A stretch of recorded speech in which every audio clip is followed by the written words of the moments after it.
शहर हैदराबाद के नवाही इलाके बोडुप्पल के एक प्राइवेट स्कूल में लकड़ी की अलमारी इत्तेफाकी तौर पर गिरने के नतीजे में एक 8 साल लड़की की मौत वाक़ई हो गई। इस लड़की की शनाख्त कीर्ति के तौर पर की गई है, जो अपनी बहन और मां के साथ रहती है।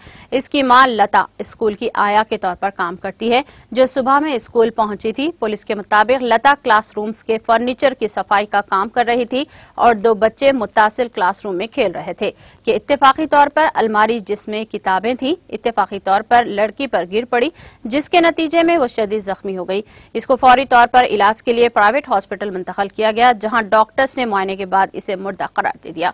मेडीपल्ली पुलिस ने लाश को पोस्टमार्टम के लिए हॉस्पिटल भेज दिया। नाज़रीन, हमारे टीटीवी न्यूज़ को सब्सक्राइब करिए, बेल आइकॉन को प्रेस करिए, शेयर करिए और लाइक करना ना भूलें। और किसी एडवर्टाइजमेंट से मुताल्लिक जानकारी के लिए हमारे इस नंबर पर कांटेक्ट कीजिए। हमारा नंबर है 9550102020।